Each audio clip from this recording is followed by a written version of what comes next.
আরো বিস্তারিত জানার জন্য, এখন তো আমরা সব আলোচনা করতে পারবো না বিস্তারিত ভাবে, আরো বিস্তারিত জানার জন্য আপনারা ভগবান নৃসিংহদেবের এই লীলাগুলো ভাগবতম থেকে সরাসরি অধ্যয়ন করতে পারেন।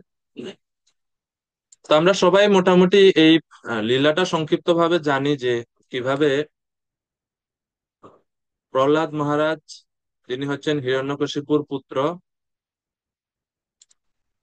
এবং তিনি ছোটবেলা থেকেই ছিলেন ভগবান শ্রী বিষ্ণুর প্রতি অত্যন্ত ভক্তি করেন, বিষ্ণু ভক্ত।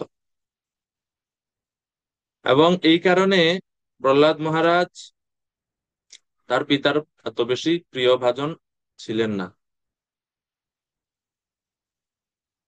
প্রহ্লাদ মহারাজ একমাত্র পুত্র না হিরণ্যকশিপুর। হিরণ্যকশিপুর আরো মোট প্রহ্লাদের মোট 5 ভাই, মানে প্রহ্লাদের আরো 4 ভাই আছে। লাদ, অনুল্লাদ, প্রহ্লাদ, এরকম ভাগবতমে সপ্তম স্কন্ধে নাম দেওয়া আছে সবাই না। কিন্তু এর মধ্যে একমাত্র প্রহ্লাদই হচ্ছে একটু ব্যতিক্রম, অর্থাৎ সে নৃসিংহ, সে হিরণ্যকশিপুকে ভগবান বলে মানে না, এবং হিরণ্যকশিপুর মতের বিরুদ্ধে গিয়ে সে ভগবান নৃসিংহদেবের বা ভগবান শ্রীহরির আরাধনা করে, সে হচ্ছে বিষ্ণু ভক্ত।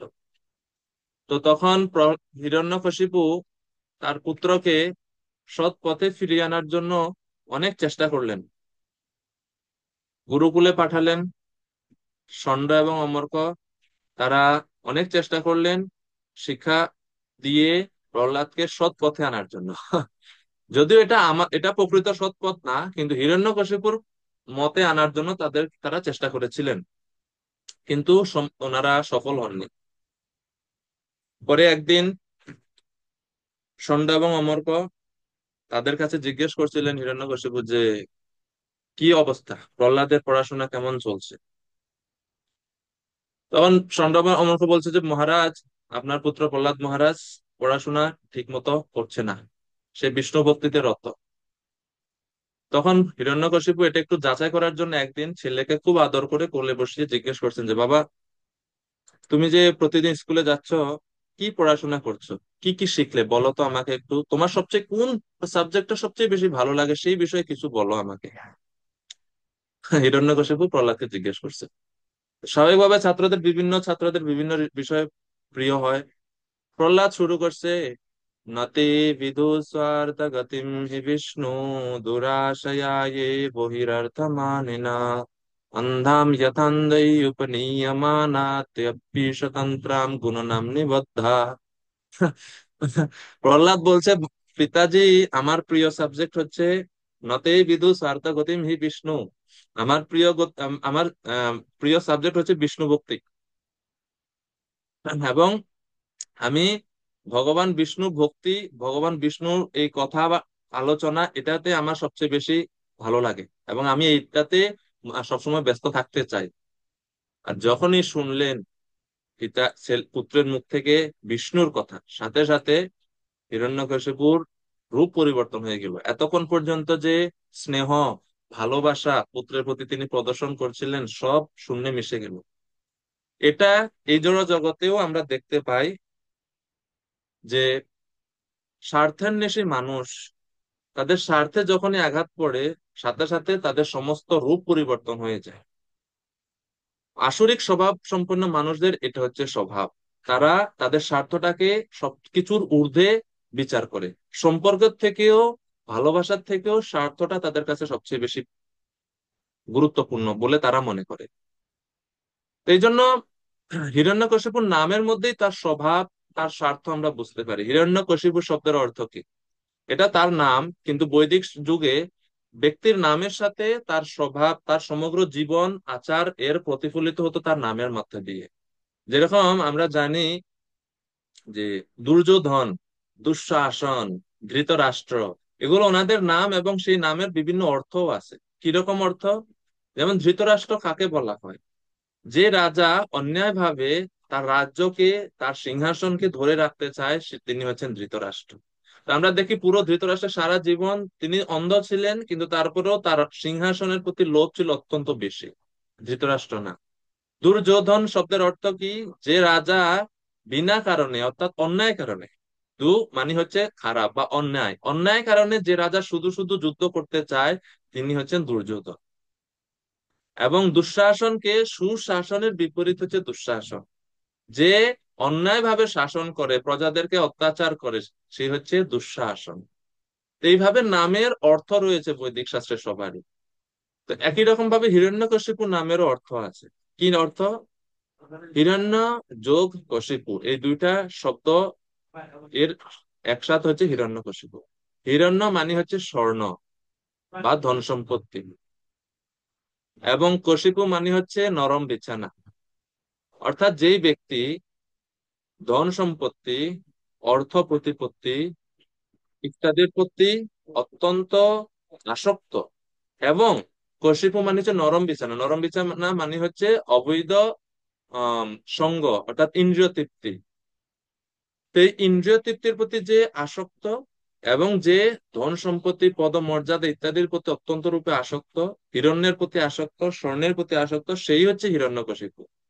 এবং এই এই আম, আর নিজের তপস্যা বলে, তার সম্পত্তি, তার শক্তি ইত্যাদি বলে সে এত বেশি গর্বান্বিত যে সে ভাবছে আমি হচ্ছি ভগবান, বিষ্ণু কখনো ভগবান না। এইভাবে অহংকারের প্রতিফলন এইভাবে তার মধ্যে আমরা দেখতে পাচ্ছি।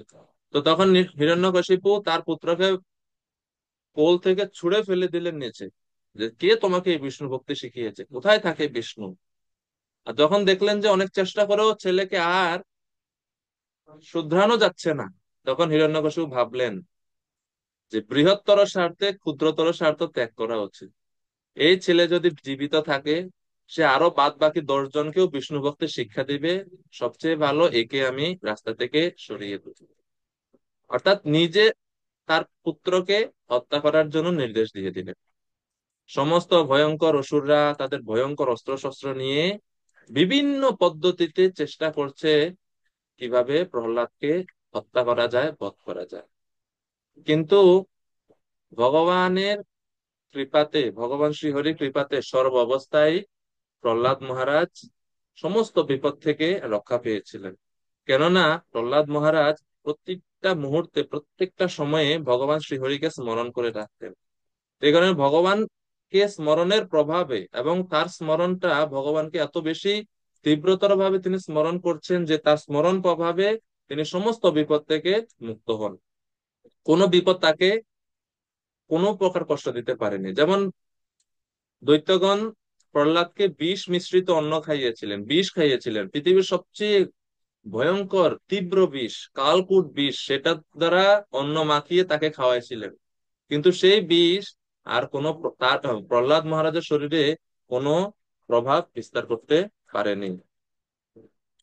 এরপরে তাকে মারার জন্য অসুরেরা সর্পের গর্তে, ভয়ঙ্কর সাপ, সেই গর্তে তাকে তারা নিক্ষেপ করে।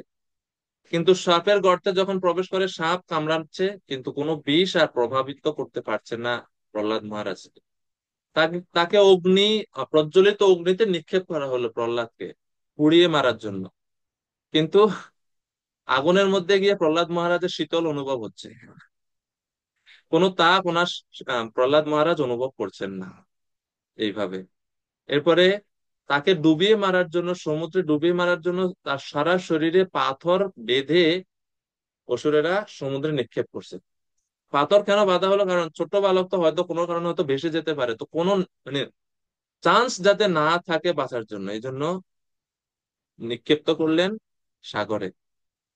কিন্তু সেই পাথরগুলো ভারী হওয়ার বদলে সেই পাথরগুলো আরো তার লাইফ জ্যাকেটের মতো কাজ করেছে। অর্থাৎ পাথরটাকে ডুবানোর পরিবর্তে পাথরের কারণে প্রহ্লাদ মহারাজ জলের উপর ভেসে উঠলেন। এইভাবে তিনি রক্ষা। পাগলা হাতির পায়ের নিচে প্রহ্লাদ মহারাজকে ফেলা হলো, যাতে পাগলা হাতির পায়ের চাপায় প্রহ্লাদ মারা যায়। কিন্তু কোনো লাভ নেই, প্রহ্লাদ মহারাজের কোনো অঙ্গে কোনো কিছু হয়নি। ভয়ঙ্কর ভয়ঙ্কর অসুরেরা তাদের ভয়ঙ্কর অস্ত্রসমূহ দিয়ে প্রহ্লাদ মহারাজকে হত্যা করার জন্য চেষ্টা করছে, কিন্তু কোনো অস্ত্রেই প্রহ্লাদ মহারাজের শরীরকে আর ক্ষতবিক্ষত করতে পারছেন না। সব চেষ্টা যখন শেষ, তখন হিরণ্যকশিপু প্রহ্লাদকে ডেকে বলছেন, কে তোকে রক্ষা করছে সমস্ত বিপদ থেকে? তুই কার আরাধনা করিস বল আমাকে। তখন প্রহ্লাদ মহারাজ বলছে যে আমি ভগবান শ্রীহরিকে সবসময় স্মরণ করি, এবং ভগবানকে স্মরণের প্রভাবে কখনো কোনো বিপদ আমাকে স্পর্শ করতে পারছে না। হিরণ্যকশিপু বলছে, তোর হরি বা বিষ্ণু যাকে তুই আরাধনা করিস তিনি কোথায় থাকে? তখন প্রহ্লাদ বলছেন, ভগবান তো সর্বত্র, তিনি সব জায়গায় আছে, সব জায়গায় থেকে তিনি আমাকে রক্ষা করছেন। এই জন্য আগুনের মধ্যেও ভগবান, অস্ত্রের মধ্যেও ভগবান, বিষের মধ্যেও ভগবান, সমুদ্রের মধ্যেও ভগবান, সর্বত্রই ভগবান। তখন হিরণ্যকশিপু রাগান্বিত অবস্থা, তার সামনে যে স্তম্ভ ছিল, প্রাসাদের স্তম্ভ, স্তম্ভ মানে যে পিলার, প্রাসাদ বিল্ডিং তো পিলার ছিল, পিলারকে ইঙ্গিত করে বলছেন, এই পিলারে কি তোর ভগবান আছে? তখন প্রহ্লাদ মহারাজ বলছেন, হ্যাঁ, অবশ্যই ভগবান যদি সর্বত্র হয় তো এখানেও ভগবান আছে। আর তখন ভগবান এইখানে আছেন, যখনই প্রহ্লাদ ইঙ্গিত করে বলছেন যে হ্যাঁ এই স্তম্ভের মধ্যে ভগবান নৃসিংহদেব আছেন, সাথে সাথে ভগবান সেই নৃসিংহদেব সেই স্তম্ভের মধ্যে এসে উপস্থিত, তার ভক্তকে রক্ষা করার জন্য এবং ভক্তের প্রহ্লাদের কথা পূর্ণ করার জন্য, যাতে তার কথা ব্যর্থ না হয় সেই জন্য ভগবান সেই পিলারের মধ্যে অবস্থান করে আছে। এবং যখন হিরণ্যকশিপু জান শুনলেন যে এই পিলারের মধ্যে ভগবান আছেন, তখন হিরণ্যকশিপু বললেন, ঠিক আছে, দেখি তোর ভগবানকে। এই বলে ক্রোধে সজোরে মুষ্টি আঘাত করলেন সেই স্তম্ভে, সাথে সাথে সেইখান থেকে ভগবান নৃসিংহদেব প্রকটিত হলেন। শ্রীমদ্ ভাগবতমের সপ্তম স্কন্ধে অষ্টম অধ্যায়ে 17 নম্বর শ্লোকে খুব সুন্দর শ্লোকের মাধ্যমে বর্ণনা করা হচ্ছে কিভাবে ভগবান আবির্ভূত হলেন, কেন ভগবান আবির্ভূত হলেন। আপনারা চাইলে এটা শ্লোক শিখতে পারেন, 7, 8, 17। সত্যম বিধাতুম নিজ ভৃত্য ভাষিতম ব্যাপ্তিম চ ভূতেষু অখিলেষু চাত্মনঃ अत्रेशतात्यद्भुतं रूपमुद्वहन् स्तम्भेन सभायानभिगम्य मानुषम्। বলছেন ভগবান কেন এই স্তম্ভ থেকে নিজেকে আবির্ভূত করলেন। স্বাভাবিকভাবে সমস্ত অবতারেরা বিভিন্ন মা বাবাকে মাধ্যম করে জগতে আবির্ভূত হয়। ভগবান রামচন্দ্র আসলেন দশরথ মহারাজের মাধ্যমে পিতা স্বীকার করে, কৃষ্ণ আসলেন নন্দ মহারাজ এবং যশোদা মাতাকে পিতা মাতা রূপে বরণ করে। কিন্তু ভগবান নৃসিংহদেবের এমন একটা অবতার যে ওনার ওনার পিতা মাতা নাই, ওনার পিতা মাতা হচ্ছে স্তম্ভ। এই অদ্ভুত, কেন ভগবান এরকম ইমার্জেন্সি প্রকটিত হলেন? তো এই শ্লোকে বলছে, সত্যম বিধাতুম নিজ ভৃত্য ভাষিতম। নিজ ভৃত্য অর্থাৎ ভগবানের ভৃত্য, ভগবানের সেবক, ভগবানের সেবক কে এখানে? প্রহ্লাদ মহারাজ।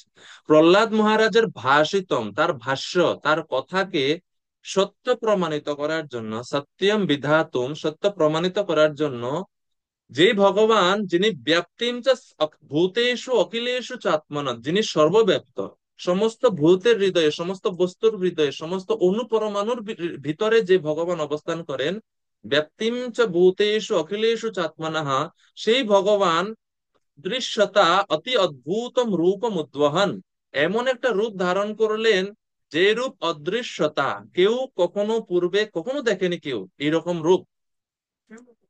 এবং অতি অদ্ভুত, এই রূপ অত্যন্ত অদ্ভুত রূপ। সেই রূপ ধারণ করে স্তম্ভে সভায়াম, সেই সভার মধ্যে স্তম্ভ থেকে ভগবান প্রকটিত হলেন। সেই রূপটা কেমন? ন মৃগম না মানুষ্যম, না মৃগ মানে পশু, না মানুষ, অর্থাৎ মানুষ এবং পশুর সম্মিলিত রূপ। আমরা যখন কোথাও যাই বেড়াতে, খুব সেজে গুজে যাই যাতে সুন্দর দেখায়, ঠিক না? কিন্তু ভগবান নৃসিংহদেব প্রকটিত হচ্ছেন, উনি ওনার সাজসজ্জার প্রতি দৃষ্টি ওনার বেশি নাই, কেমন আমাকে দেখাচ্ছে, কত সুন্দর আমাকে দেখাচ্ছে সেটার প্রতি ওনার দৃষ্টি নাই। ওনার দৃষ্টি হচ্ছে ওনার ভক্তের প্রতি, যে আমার ভক্তকে রক্ষা করতে হবে, আমার ভক্তের কথা সত্য প্রমাণিত করতে হবে। তো সত্যম বিধাতুম মানে দুইটা জিনিস। এক হচ্ছে তার ভক্ত প্রহ্লাদ মহারাজ বলছেন যে স্তম্ভে আমার ভগবান আছেন, এই স্তম্ভে থেকেই ভগবান প্রকটিত করলেন, এটা একটা। আর এই সত্যম বিধাতুম শব্দের আরেকটা ব্যাখ্যা হচ্ছে যে ব্রহ্মার কথাকে সত্য প্রমাণিত করার জন্য। ব্রহ্মাজি বর দিয়েছিলেন হিরণ্যকশিপুকে, দিনের বেলা কেউ মারতে পারবে না, রাত্রে কেউ মারতে পারবে না, ঘরের ভিতরে কেউ মারতে পারবে না, ঘরের বাইরে কেউ মারতে পারবে না, জলে কেউ মারতে পারবে না, স্থলে কেউ মারতে পারবে না, ভূমিতে মারতে পারবে না, আকাশে মারতে পারবে না, কোনো মানুষে মারতে পারবে না তাকে, কোনো দেবতা মারতে পারবে না তাকে, কোনো রাক্ষস মারতে পারবে না তাকে, দেবতাদের অস্ত্র তাকে মারতে পারবে না, অসুরদের অস্ত্র তাকে মারতে পারবে না। এভাবে বিভিন্ন বর প্রার্থনা করে হিরণ্যকশিপু অতি চালাকি করে অমরত্ব বরের মতোই অমরের মতো হয়ে গেলেন। এখন ব্রহ্মাজি বর দিলেন, এখন যদি ভগবান এই বর আহ, বজায় না রাখেন তাহলে ব্রহ্মাজির কথা ব্যর্থ হবে, ব্রহ্মাজির সম্মান হানি হবে। এই জন্য ভগবান তার ভক্তকে রক্ষা করতে হবে, যেন তিনি আবির্ভূত হলেন, আবার একই সাথে ব্রহ্মাজির সমস্ত বরকেও ঠিক রাখলেন। এই জন্য ভগবানের এই অতি অদ্ভুত রূপ, অদৃশ্যতা, অতি অদ্ভুতম রূপম উদ্বহন, অতি অদ্ভুত রূপ নিয়ে তিনি আবির্ভূত হলেন। ব্রহ্মাজি বর দিয়েছিলেন কোন দেবতা এবং কোন মানুষ, কোন রাক্ষস তাকে মারতে পারবে না। ভগবান এমন একটা রূপ ধারণ করলেন যেটা মানুষও না, দেবতাও না, কোনো রাক্ষসও না। এটা হচ্ছে নৃসিংহ রূপ। মাথাটা সিংহের মতো, সমগ্র শরীর হচ্ছে মানুষের মতো, নৃসিংহ ভগবান। দিনের বেলাও না, রাত্রির বেলাও না, এই জন্য গোধূলি লগ্ন, অর্থাৎ যখন সূর্য অস্ত চলে যায়, রাত্রিও শুরু হয় না, ওই রকম একটা সময়ে ভগবান নৃসিংহদেবকে বধ করেন। ঘরেও না, বাইরেও না, ঠিক মাঝামাঝি চৌকাঠের উপরে, সেই স্তম্ভ, সেই স্তম্ভে থেকে বের হয়ে সে চৌকাঠের উপরে ভগবান তাকে বধ করলেন। তাকে ভগবান কোনো দেবতা অথবা মানুষের কোনো অস্ত্র দিয়ে মারেনি, ভগবান নখ দিয়ে মেরেছিলেন। নখ কোনো অস্ত্র হিসেবে পরিগণিত হয় না। এরপরে ভগবান তাকে ভূমিতেও রেখে মারেননি, আকাশেও রেখে মারেননি, ভগবান তাকে তার কোলের উপরে, অর্থাৎ হাঁটুর উপরে, উরুর উপরে রেখে ভগবান তাকে বধ করেন। তো এইভাবে ব্রহ্মাজির কথাও সত্য করলেন, প্রহ্লাদ মহারাজের কথাও সত্য করলেন, এইভাবে ভগবান নিজেকে প্রকটিত করে ভক্তকে রক্ষা করলেন। পরিত্রাণায় সাধূনাম বিনাশায় চ দুষ্কৃতাম ধর্ম সংস্থাপনার্থায় সম্ভবামি যুগে যুগে। ভগবান তার ভক্তদেরকে রক্ষা করার জন্য, অসুরদেরকে বিনাশ করার জন্য যুগে যুগে আবির্ভূত হন। প্রহ্লাদকে রক্ষা করার জন্য ভগবান প্রকটিত করলেন। এখন এটা তো আমরা মোটামুটি সবাই জানি। শ্রীমদ্ ভাগবতে বর্ণনা করা হচ্ছে আরেকটা গুরুত্বপূর্ণ জিনিস, যে সবাই তো আমরা ভক্তি করি, কিন্তু আমাদের জন্য তো ভগবান আসেন না। আমরা বিপদে পড়লে তো ভগবান প্রকটিত হন না। তো প্রহ্লাদ মহারাজের এমন কি যোগ্যতা, বৈশিষ্ট্য, গুণাবলী ছিল, যেই কারণে ভগবান এত অদ্ভুত রূপ, যেই রূপ কেউ কখনো পূর্বে দেখেনি, সেই রকম রূপ ধারণ করে কেন ভগবান প্রকটিত হলেন? সেই বিশেষ কি গুণাবলী ছিল প্রহ্লাদ মহারাজের, যেই গুণাবলী ভগবানকে বাধ্য করলো এই রকম অদ্ভুত রূপ ধারণ করে প্রকটিত হওয়ার জন্য? শ্রীমদ্ ভাগবতমে সপ্তম স্কন্ধে বর্ণনা করা হচ্ছে যে আসলে প্রহ্লাদ মহারাজের কিছু অদ্ভুত দিব্য গুণাবলী ছিল, কিছু দিব্য গুণাবলীর অধিকারী তিনি ছিলেন। এই জন্য ভগবান নৃসিংহদেব, ভগবান শ্রীহরি নৃসিংহরূপ ধারণ করে ওনার সামনে প্রকটিত হয়ে প্রহ্লাদ মহারাজকে তিনি রক্ষা করেন। কি সেই সমস্ত দিব্য গুণাবলী? আমরা যদি এই সমস্ত গুণাবলী আমাদের জীবনে লাভ করার প্রয়াস করি এবং আমরা লাভ করতে পারি গুরু কৃষ্ণের কৃপাতে, তাহলে আমরাও ভগবানের, এই প্রহ্লাদ মহারাজ যেরকম নৃসিংহদেবের প্রিয় ভক্ত হয়ে উঠলেন, আমরাও ভগবানের এরকম প্রিয় ভক্ত হয়ে উঠতে পারি। ভগবান নৃসিংহদেব হচ্ছেন ভক্ত বৎসল, অর্থাৎ ভক্তের ভক্তির গুণে তিনি আকৃষ্ট হন। এই জন্য চৈতন্য চরিতামৃতে আম, বর্ণনা করা হচ্ছে যে নৃসিংহদেব তিনি ভয়ঙ্কর কাদের কাছে? যারা আসুরিক ব্যক্তিবর্গ, তাদের কাছে তিনি ভয়ঙ্কর, কিন্তু যারা ওনার ভক্ত তাদের কাছে কিন্তু ভগবান ভয়ঙ্কর না, তাদের কাছে তিনি অত্যন্ত সুকমনীয় রূপে নিজেকে প্রকটিত করেন। চৈতন্য চরিতামৃতে খুব সুন্দর একটা উদাহরণ দিয়ে বোঝানো হচ্ছে, উগ্রপি অনুগ্র এবায়ম সভক্তানাম নৃকেশরী কেশরী বা সপোতানাম অন্যেষাম উগ্র বিক্রম। বর্ণনা করা হচ্ছে যে উগ্র অপি, যদিও ভগবান নৃসিংহদেব তিনি অত্যন্ত উগ্র, কিন্তু অনুগ্র এবায়ম, তারপরেও তিনি অনুগ্র মানে উগ্র নয়। কার প্রতি তিনি উগ্র নয়? স ভক্তানাম নৃকেশ্বরী, ভগবান নৃকেশ্বরী বা নৃসিংহদেব তার নিজের ভক্তদের প্রতি তিনি অনুগ্র, মানে অনুগ্র মানে উগ্র নয়। যদিও তিনি উগ্র, কাদের প্রতি তিনি উগ্র? অসুরদের প্রতি।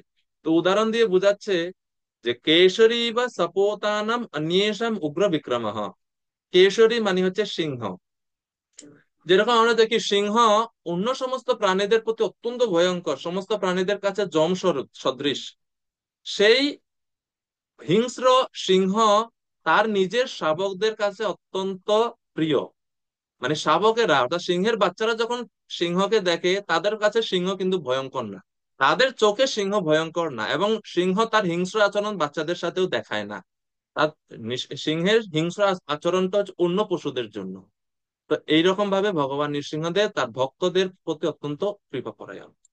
তো এই জন্য শ্রীমদ ভাগবতে বর্ণনা করা হয়েছে, তস্য দৈত্য পতে পুত্র চত্বার পরমাদ্ভুত প্রহ্লাদ প্রহ্লাদোবুত মহাম তেষাম গুণৈ মোহ উপাসকঃ। হিরণ্যকশিপুর চারজন অত্যন্ত সুযোগ্য পুত্রের মধ্যে, তো এর মানে হিরণ্যকশিপুর পুত্র ছিল মোট চারজন, এর মধ্যে প্রহ্লাদ একজন, আর বাকি আরো তিনজন ছিল। তো এই চারজনের মধ্যে সুযোগ্য হচ্ছে প্রহ্লাদ, এবং প্রহ্লাদ হচ্ছে সমস্ত সবার থেকে শ্রেষ্ঠ। প্রকৃতপক্ষে প্রহ্লাদ কেন তিনি শ্রেষ্ঠ? প্রহ্লাদ ছিলেন সমস্ত দিব্য গুণের আধার, সমস্ত দিব্য গুণের অধিকারী। এবং কিভাবে তিনি সেই সমস্ত দিব্য বৈষ্ণবীয় গুণাবলী অর্জন করতে পেরেছিলেন? কারণ তিনি ছিলেন ভগবানের ভক্ত। তো কি কি সেই সমস্ত গুণাবলী বর্ণনা করা হচ্ছে? ব্রহ্মণ্য শীল সম্পন্ন সত্তা সন্দো জিতেন্দ্রিয় আত্মবৎ সর্বভূতানাম এক প্রিয় সুরিত্তমঃ দাসবৎ সন্নতার্যঙ্ঘ্রি পিতৃবৎ দীনবৎসলা ভাতৃবৎ সদৃশ স্নিগ্ধো গুরু সুশ্বর ভাবনা বিদ্যার্থ রূপ জন্মাঢ্য মানস্তম্ভ বিবর্জিত। এই হচ্ছে হিরণ্যকশিপুর দৈত্যপুত্র প্রহ্লাদের দিব্য গুণাবলী। এই গুণগুলো নিয়ে আমরা একটু সংক্ষিপ্ত ভাবে জানার চেষ্টা করব যে আসলে এই গুণগুলো কি বোঝাচ্ছে। ঠিক আছে, প্রথমেই বলা হচ্ছে ব্রহ্মণ্য, অর্থাৎ এই প্রহ্লাদ মহারাজ ছিলেন ব্রহ্মণ্য। মানে কি? ব্রহ্মণ্য মানে হচ্ছে, ব্রহ্ম শব্দের অর্থ হচ্ছে জ্ঞান, বৈদিক জ্ঞান বা শাস্ত্র। ব্রহ্মণ্য মানে হচ্ছে প্রহ্লাদ মহারাজ বৈদিক শাস্ত্রের প্রতি, ভক্তিমূলক শাস্ত্রের প্রতি অত্যন্ত অনুগত ছিলেন। তিনি সবসময় ভক্তিমূলক শাস্ত্র অধ্যয়ন করতেন, সেই সমস্ত শাস্ত্রের শিক্ষার উপর ভিত্তি করে নিজের জীবন যাপন করতেন। এই জন্য প্রহ্লাদ মহারাজের এই বিশেষ গুণকে বলা হয় ব্রহ্মণ্য।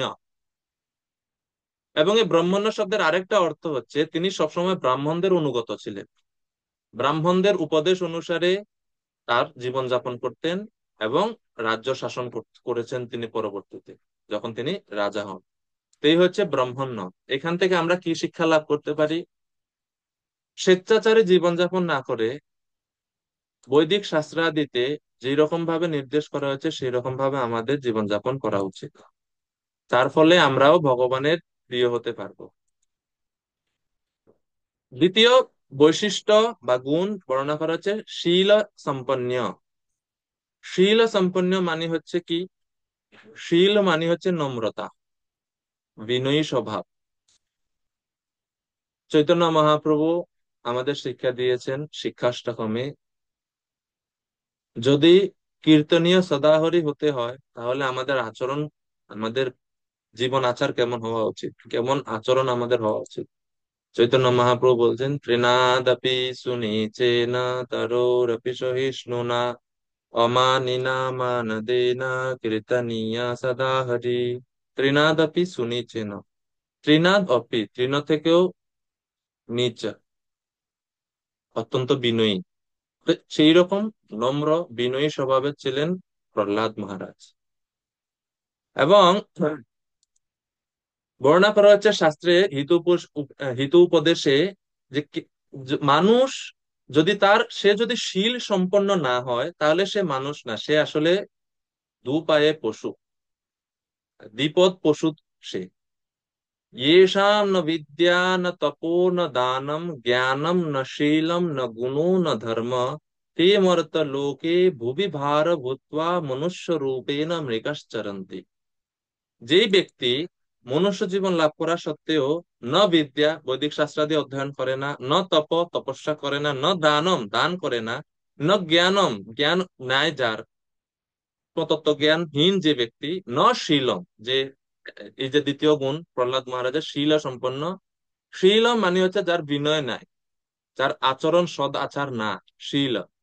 ন গুণ, যার বৈষ্ণবীয় বা পারমার্থিক গুণাবলী যার মধ্যে নেই, ন ধর্ম, যে ধর্ম আচরণ করে না। বলছে তে মর্তলোকে ভুবি ভার ভূতা, সে এই মনুষ্য লোকে সে হচ্ছে পৃথিবী দেবীর কাছে ভার সদৃশ। পৃথিবীর দেবীর কোলে সেই সমস্ত ব্যক্তি যাদের এই সমস্ত জিনিসগুলো নেই, না বিদ্যা, না তপো, না দানম, না জ্ঞানম, না শীলম, না গুণ, না ধর্মা, এগুলো যাদের নেই, তারা হচ্ছে পৃথিবীর কাছে ভার সদৃশ। এবং মনুষ্য রূপে না মৃগাশ্চরন্তি, তারা মনুষ্য রূপে পশুরা বিচরণ করছে। অর্থাৎ তারা যে বিচরণ করছে তারা আসলে পশু স্বভাব সম্পন্ন, যদিও দেখতে মনে হচ্ছে মানুষ। এরকম ভাবে শাস্ত্রে বর্ণনা করা হচ্ছে। তো যেটা হচ্ছে শীল, মানে সদাচার সম্পন্ন এবং অত্যন্ত বিনয়ী স্বভাব সম্পন্ন। এবং তার বিনয়তা প্রত্যেক তার সমগ্র জীবনে আমরা দেখতে পাই। প্রহ্লাদ মহারাজকে তার নিজের পিতা হিরণ্যকশিপু এত অত্যাচার করছেন, কিন্তু কখনো তিনি তার পিতার সাথে খারাপ আচরণ করেননি, কঠোর ভাবে বা উগ্র ভাষায় বা রূঢ় বাক্য প্রয়োগ করেন যে আপনি কিরকম পিতা হলেন, পুত্রকে মানুষ এভাবে কখনো না, কিচ্ছু না। প্রতিবারই যখন প্রহ্লাদ মহারাজ পিতার সামনে যেতেন, প্রণাম করতেন, পা মাথা ছুঁয়ে প্রণাম করতেন, শীলা সম্পন্ন। 3 নাম্বার হচ্ছে সত্যাসন্ধ। এটা হচ্ছে অনেক গুরুত্বপূর্ণ একটা বৈশিষ্ট্য, যেটা আমাদের লাভ করার চেষ্টা করা উচিত। সত্যাসন্ধ মানে হচ্ছে দৃঢ় প্রতিজ্ঞ বা দৃঢ়ব্রত। ইয়ে দৃঢ়ব্রত বা দৃঢ় সংকল্প যদি না থাকে, তাহলে আমরা ভক্তি জীবনে উন্নতি করতে পারি না। কিভাবে দৃঢ়ব্রত হওয়া যায়?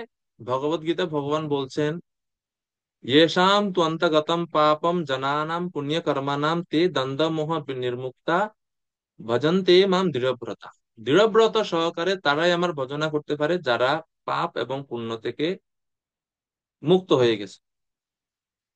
দৃঢ় প্রতিজ্ঞা দরকার ভক্তি জীবনে এই কারণে, কারণ সাধন ভক্তি বা বৈদিক ভক্তি যা কিছু আমরা অনুশীলন করি না কেন, সেটা প্রতিদিন প্রতি মুহূর্তে করতে হয়, এমন না যে আজকে করলাম শেষ। ভক্তির সংজ্ঞাতে বর্ণনা করা হচ্ছে যে এটা হচ্ছে আনুকূল্যেন কৃষ্ণ অনুশীলনম। এবং শ্রীমদ্ ভাগবতে বর্ণনা করা হচ্ছে শুদ্ধ ভক্তি মানে সবই পুংসাম পরো ধর্ম ইয়তো ভক্তির অদক্ষজে অহৈতুকী অপ্রতিহতা জয়াত্মা সুপ্রসিদ্ধতি। ভক্তিটা হচ্ছে অহৈতুকী মানে কোনো হেতু রহিত এবং অপ্রতিহতা, কখনো যাতে কোনো কিছুর দ্বারা বাধাগ্রস্ত না হয় আমাদের ভক্তি, এটা হচ্ছে অপ্রতিহতা ভক্তি। এবং এই ভক্তির এই দ্বিতীয় বৈশিষ্ট্য অর্থাৎ অপ্রতিহত ভক্তি পালন করার জন্য অবশ্যই দৃঢ় সংকল্প বা দৃঢ় প্রতিজ্ঞা হওয়া উচিত। দৃঢ় প্রতিজ্ঞা আমরা কিভাবে হতে পারি? যেমন প্রতিদিন আমরা মঙ্গল আরতিতে অংশগ্রহণ করব, প্রতিদিন আমি আমার নির্ধারিত সংখ্যক নাম জপ করব, আমার নির্ধারিত সেবা আমি প্রতিদিন করব। এভাবে এই যে প্রতিজ্ঞা, মনের মধ্যে দৃঢ়তা, এটাই হচ্ছে সত্যাসন্ধ। প্রহ্লাদ মহারাজের এই দৃঢ়তা ছিলেন, এই গুণের প্রতি আকৃষ্ট হয়ে ভগবান নৃসিংহদেব ওনার রক্ষা করার জন্য প্রকটিত হন। অর্থাৎ ভগবান তার ভক্তের এই সমস্ত দিব্য গুণাবলীর প্রতি আকৃষ্ট হন, সত্যাসন্ধ। পরবর্তী গুণ হচ্ছে জিতেন্দ্রিয়। জিতেন্দ্রিয় মানে সমস্ত ইন্দ্রিয়গুলোকে প্রহ্লাদ মহারাজ জয় করেছেন। বাচ বেগম মনসঃ ক্রোধ বেগম জিহ্বা বেগম উদর উপস্থ বেগম এতান বেগান ইয়ো বিষহেত ধীরা সর্বাম অপীমম পৃথিবীম সশিষ্যাৎ। উপদেশামৃতের রূপ গোস্বামী বলছেন যে 6 প্রকার বেগ যিনি সংযত করতে পারছেন, তিনি সমগ্র পৃথিবীকে শাসন করতে পারেন, সমগ্র পৃথিবীর গুরু তিনি, তিনি হচ্ছেন গোস্বামী হওয়ার যোগ্য। প্রহ্লাদ মহারাজ ছিলেন একজন গোস্বামী, অর্থাৎ তার সমস্ত ইন্দ্রিয়গুলো তার সংযত ছিল, তার অধীনে ছিল। এই জন্য বলা হচ্ছে জিতেন্দ্রিয়।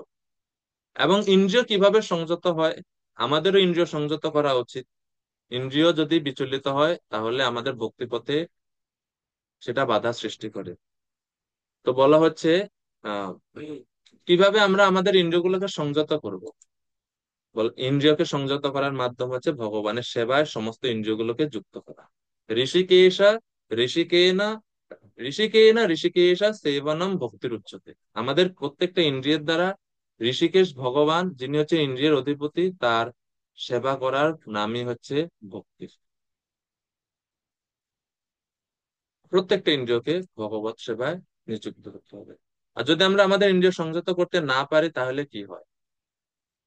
তো শাস্ত্রে বর্ণনা করা হচ্ছে যে ইন্দ্রিয় গুলোকে যদি আমরা ইন্দ্রিয়ের মতো করে তাদেরকে চলার জন্য স্বাধীনতা দিয়ে দিই, তাহলে আমাদের মহা বিপদ উপস্থিত হবে।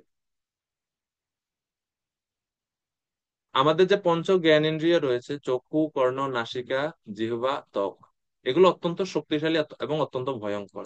আমরা যদি সেগুলোকে সংযত না করি, তাহলে আমাদের ভক্তিকে এবং আমাদের জীবনকে তারা খারাপ দিকে, অর্থাৎ ধ্বংসের দিকে নিয়ে যেতে পারে। শাস্ত্রে বর্ণনা করা হচ্ছে একটা উদাহরণ দিয়ে, কুরঙ্গ মাতঙ্গ পতঙ্গ ভৃঙ্গ मीना हता पंचभि एव पंच एक प्रमादी स कथम न हन्यते या सेवते पंचभि एव पंच। বর্ণনা করা হচ্ছে যে কুরঙ্গ, মাতঙ্গ, পতঙ্গ, ভৃঙ্গ, মীন, পাঁচটা প্রাণীর কথা বলছে। কুরঙ্গ মানে হচ্ছে হরিণ, মাতঙ্গ মানে হচ্ছে হাতি, পতঙ্গ মানে হচ্ছে পোকামাকড়, ভৃঙ্গ মানে হচ্ছে মৌমাছি, মীনা মানে হচ্ছে মাছ। বর্ণনা করা হচ্ছে এই সবাই, এই পাঁচটা প্রাণী হতা, তারা বিপদে পড়ে, হত হয়, তাদের জীবন নাশ হয়, তারা মৃত্যুবরণ করে পঞ্চবি এব পঞ্চ, পাঁচটা ইন্দ্রিয়ের কারণে। এই পাঁচটা প্রাণী তাদের এক একটা ইন্দ্রিয়, অর্থাৎ পাঁচটা প্রাণী তাদের ভিন্ন ভিন্ন পাঁচটা ইন্দ্রিয়ের অসংযত থাকার কারণে বিপদে পড়ে এবং মৃত্যুবরণ করে, জীবন নাশ হয় তাদের। কি কি সেটা? তো প্রথমে বর্ণনা হচ্ছে কুরঙ্গ। কুরঙ্গ মানে হচ্ছে হরিণ। হরিণ তার কোন ইন্দ্রিয়ের কারণে বিপদগ্রস্ত হয়? হরিণ শব্দের প্রতি খুবই দুর্বল। যারা হরিণ শিকারী, তারা খুবই সুন্দর বাঁশির সুর বাজায়। বাঁশির সুর যখন শুনে, অত্যন্ত কমনীয় সুর, সেটা শ্রবণ করে হরিণ সবকিছু ভুলে যায়, সে স্তব্ধ হয়ে যায়, দাঁড়িয়ে যায় চুপচাপ এবং মনোযোগ দিয়ে শুনতে থাকে কোথায় এই শব্দ আসছে, কোথা থেকে।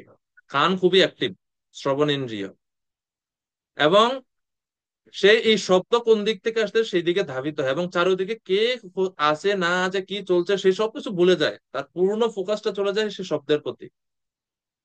এটা হচ্ছে কুরঙ্গ। এবং এক পর্যায়ে যখন এরকম বিমোহিত হয়ে যায় সে, শিকারীরা তাকে জালে আবদ্ধ করে এবং তার বিপদ হয়।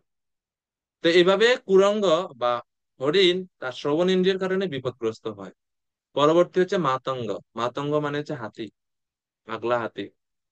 হাতি কিভাবে বিপদগ্রস্ত হয়, হাতির শিকারীরা কিভাবে হাতিকে ধরে? হাতির শিকারীরা কিন্তু আবার হরিণের মতো হাতিকে ধরতে পারে না, হাতির জন্য বিভিন্ন টেকনিক। তো একটা স্ত্রী হাতিকে শিকারীরা নিয়ে যায় বনে, তাদের পোষ মানানো হাতি, নিয়ে গিয়ে এক জায়গায় দাঁড় করাইয়ে রাখে। এবং সেই স্ত্রী হাতি যখন ডাকে, স্ত্রী হাতিকে দেখে অন্য পুরুষ হাতিগুলো তখন আকৃষ্ট হয়। তখন যেই জায়গায় স্ত্রী হাতি রাখা আছে চারপাশে শিকারীরা কি করে, মাটি খনন করে গর্ত করে রাখে। আর যখনই পুরুষ হাতি স্ত্রী হাতির দিকে আসার জন্য ধাবিত হয়, দৌড় দেয়, দৌড়ার সঙ্গে তারা বুঝতে পারে না যে এখানে গর্ত না মাটি। তারা যখন সে গর্তের উপরে পা দেয়, সাথে সাথে গর্তে পড়ে যায়। আর তখন শিকারীরা সেই হাতিদেরকে ধরে, কারণ গর্তে পড়লে হাতি আর উঠতে পারে না সেখান থেকে সোজা, অনেক বড় গর্ত করে হাতিকে ধরার জন্য শিকারীরা। এইভাবে স্পর্শ ইন্দ্রিয়, স্পর্শ সুখ লাভ করার জন্য হাতি বিপদগ্রস্ত হয়। তো কর্ণ গেল, স্পর্শ ইন্দ্রিয় গেল। 3 নম্বর হচ্ছে পতঙ্গ। পতঙ্গ মানে হচ্ছে পোকামাকড়। আপনাদের সবার অভিজ্ঞতা আছে, দেখবেন অনেক সময় উই পোকা অনেক সময় উঠে উপর নিচ থেকে, এবং বিভিন্ন পোকামাকড় উঠে। তো পোকামাকড়কে আকৃষ্ট করার জন্য আমরা লাইট জ্বালিয়ে রাখি বা মোমবাতি জ্বালিয়ে রাখি, আর লাইটের নিচে জল রেখে দিই। পোকাগুলা সব লাইটের প্রতি আকৃষ্ট হয়ে লাইটের দিকে দৌড় দেয়। লাইটের দিকে যখনই আসে, এসে জলের মধ্যে পড়ে। পতঙ্গ মনে করে এইখানে অনেক উজ্জ্বল দেখাচ্ছে, এখানে অবশ্যই খাবার কিছু আছে, এখানে হয়তো আমরা আনন্দ করার মতন কোনো কিছু আছে এখানে। সে আলোর প্রতি দৃষ্টিশক্তির কারণে আলোর প্রতি ধাবিত হয়, আর যখনই সে আলোর প্রতি ধাবিত হয়, হয় আগুনে পুড়ে মরে, নইলে সেখানে কোনো বিপদগ্রস্ত হয়, জলের মধ্যে পড়ে মরে মারা যায় পোকামাকড় গুলো। তো এইভাবে পতঙ্গ দৃষ্টিশক্তি, তার চোখের কারণে রূপের প্রতি আকৃষ্ট হয়ে সে বিপদগ্রস্ত হয়। চতুর্থ হচ্ছে ভৃঙ্গ। ভৃঙ্গ মানে হচ্ছে মৌমাছি। মৌমাছি কিভাবে বিপদগ্রস্ত হয়? তার ঘ্রাণেন্দ্রিয়ের কারণে। মৌমাছি বিভিন্ন ফুলের থেকে ঘ্রাণ, সেই ঘ্রাণের প্রতি আকৃষ্ট হয়ে তারা বিভিন্ন ফুলে যায় এবং মধু সংগ্রহ করে। মধু সংগ্রহ করতে করতে মৌমাছির একটা দুর্বলতা আছে, সে যখন পদ্ম ফুলে বসে মধু সংগ্রহ করার জন্য, সে পদ্ম ফুলের ঘ্রাণে এবং পদ্ম ফুলের মধু আহরণ করতে এত তন্ময় হয়ে যায়, তার খেয়াল থাকে না যে পদ্ম ফুল কিন্তু পাপড়িগুলো বন্ধ হচ্ছে। পদ্ম ফুলের বৈশিষ্ট্য, দিনের বেলা সূর্য উঠলে পদ্মের পাপড়ি ফুলে যায়, যখন সন্ধ্যা হতে থাকে, রাত হতে থাকে, আস্তে আস্তে পদ্ম ফুল বন্ধ হয়ে যায়। আর মৌমাছি ভুলে যায় যে আমাকে এখান থেকে বের হতে হবে, সে মধু পানে মত্ত। আর আস্তে আস্তে আস্তে যখন পদ্ম ফুলের পাপড়ি বন্ধ হয়ে যায়, তখন সারা রাত্রি এখানে মৌমাছি আটকে পড়ে মৃত্যুবরণ করে। এভাবে ভৃঙ্গ বা মৌমাছি তার ঘ্রাণেন্দ্রিয়ের কারণে জীবন জীবন হারায়। সর্বশেষ হচ্ছে মীনা। মীন মানে হচ্ছে মাছ। মাছ তার কোন ইন্দ্রিয়ের কারণে বিপদগামী হয়? জিহ্বা। সে যখনই কোনো লোভনীয় খাবার পায়, সেটা দেখে সে সহ্য করতে পারে না, নিজেকে আটকাতে পারে না, দৌড়ে সে ধাবিত হয় সে খাবার খাওয়ার জন্য। আর যখনই সেই লোভনীয় খাবারে মুখ দেয়, সাথে সাথে বড়শির টানে সে আটকে যায় এবং প্রাণ নাশ হয়। তো শাস্ত্র বলছে যে আরে, এই পাঁচটা প্রাণী তাদের এক একটা ইন্দ্রিয়ের কারণে বিপদে পড়ে। হাতি কিন্তু অন্য ইন্দ্রিয়ের কারণে বিপদে অত পড়ে না যতটুকু স্পর্শ ইন্দ্রিয়ের কারণে পড়ে। তো এই জন্য বলছে কুরঙ্গ মাতঙ্গ পতঙ্গ ভৃঙ্গ মীনা হতঃ পঞ্চভি এব পঞ্চ, এক প্রমাদি সকতম ন হন্যতে ইয়া সেবতে পঞ্চভি এব পঞ্চ। আমাদের বিপদটা আরো কত ভয়ঙ্কর, শাস্ত্র বর্ণনা করছে যে প্রাণীরা এক একটা ইন্দ্রিয়ের কারণে এরকম প্রাণ নাশ হয়, তারা বিপদে পড়ে। আর মানুষের কথা চিন্তা করেন, মানুষ আমাদের পাঁচটা ইন্দ্রিয়ই খুবই অ্যাক্টিভ, ফুললি অ্যাক্টিভ। আমাদের চোখ যেরকম কাজ করে, কানও কাজ করে, ঘ্রাণও কাজ করে, জিহ্বাও কাজ করে, স্পর্শ ইন্দ্রিয় কাজ করে, প্রত্যেকটা ফুললি অ্যাক্টিভ, স্বয়ং সম্পূর্ণ সক্রিয় পূর্ণ রূপে আমাদের প্রত্যেকটা ইন্দ্রিয়। এখন চিন্তা করেন আমরা কত বিপদগ্রস্ত, আমরা কত বিপদ নিয়ে ঘুরতেছি। এই একটা অঙ্গ, এক একটা অঙ্গ প্রত্যঙ্গ, এগুলো কতটুকু ভয়ঙ্কর, কতটুকু বিপদগ্রস্ত করতে পারে আমাদেরকে যদি আমরা সেগুলোকে সংযত না করি। এই জন্য শাস্ত্র বলছে যে আমাদের ইন্দ্রিয়গুলোকে সংযত করা উচিত। সংযত জীবন মানে হচ্ছে প্রকৃত মনুষ্য জীবন, সভ্য জীবন। পশুরা তাদের ইন্দ্রিয় সংযত করতে পারে না। তো পশু এবং মানুষের মধ্যে পার্থক্য এটাই, মানুষ নিজেকে সংযত করতে পারে, পশুরা সেটা পারে না। তো প্রহ্লাদ মহারাজ এই গুণটি ছিল জিতেন্দ্রিয়, সমস্ত ইন্দ্রিয় সংযত তার। পরবর্তী ওনার গুণ যেটা ছিল সেটা হচ্ছে আত্মবৎ সর্বভূতানাং। তিনি নিজের মতো করে সমস্ত জীবকে দর্শন করতেন, এজন্য কখনো অন্য সমস্ত জীবদেরকে তিনি কষ্ট দিতেন না। আত্ম শব্দের দুইটি অর্থ। আত্ম শব্দের দ্বারা তিনি নিজের শরীরকেও বোঝায় আত্ম শব্দের দ্বারা, আবার আত্ম শব্দের দ্বারা পরমাত্মাকেও বোঝায়। এই দুইটা অর্থই আমরা নিতে পারি। আত্মবোধ সর্বভূতানাম মানে হচ্ছে তিনি তার নিজের শরীর, আমরা আমাদের নিজের শরীরকে, আমাদের দেহকে যতটুকু যত্ন নিই, সেই রকম ভাবে তিনি তার নিজের শরীরকে যতটুকু যত্ন নিতেন, প্রত্যেকটা প্রাণীকে সেই রকম ভাবে যত্ন নিতেন ওনার রাজ্যে। কোনো প্রাণীকে তিনি কষ্ট দিতেন না। প্রাণী বলতে শুধু মানুষ না, প্রত্যেকটা জীব ওনার রাজ্যে যারাই ছিল সবাইকে তিনি তার নিজের মতো করে যত্ন নিতেন। এই হচ্ছে ভক্তদের দৃষ্টিভঙ্গি, কাউকে কখনো কষ্ট দিতেন না প্রহ্লাদ মহারাজ। আত্মবৎ সর্বভূতানাম। এবং এই আত্মবৎ সর্বভূতানামের দ্বিতীয় অর্থ ব্যাখ্যা হচ্ছে যে তিনি প্রত্যেকটা জীবের মধ্যে পরমাত্মাকে দেখতেন। আত্মা মানে হচ্ছে পরমাত্মা, তিনি সব জীবের মধ্যে পরমাত্মাকে, ভগবানকে দর্শন করতেন। এবং এই জন্য সর্বত্র তিনি যেহেতু ভগবানকে দেখতেন, এই কারণে কোন জীবকে তিনি কষ্ট দিতেন না। এই হচ্ছে আত্মবৎ সর্বভূতানাম।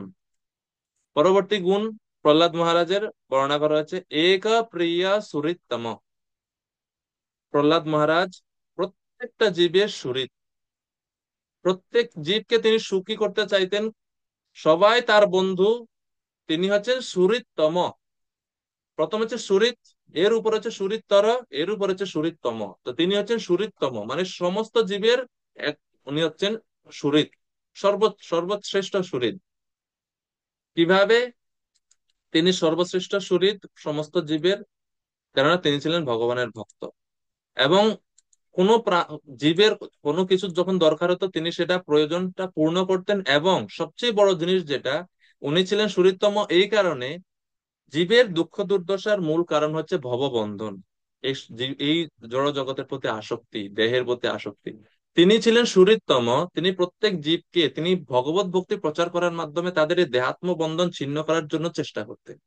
তিনি তাদেরকে ভক্তি তত্ত্ব জ্ঞান প্রদান করতেন, যার মাধ্যমে শুদ্ধ ভক্তি পালন করে সেই সমস্ত জীব যাতে ভগবানের কাছে ফিরে যেতে পারি। এই কারণে ওনাকে বলা হচ্ছে সর্বশ্রেষ্ঠ সুহৃদ। সুহৃদ আমরা কাকে বলি? যে আমাদের উপকার করে। কিন্তু তিনি জড়জাগতিক উপকার তো করতেনই, সাথে সাথে তাদের আত্মিক কল্যাণ কিভাবে হবে সেই উপকারও তিনি করতেন। এই জন্য ওনাকে বলা হচ্ছে একা প্রিয়া সুহৃদতম।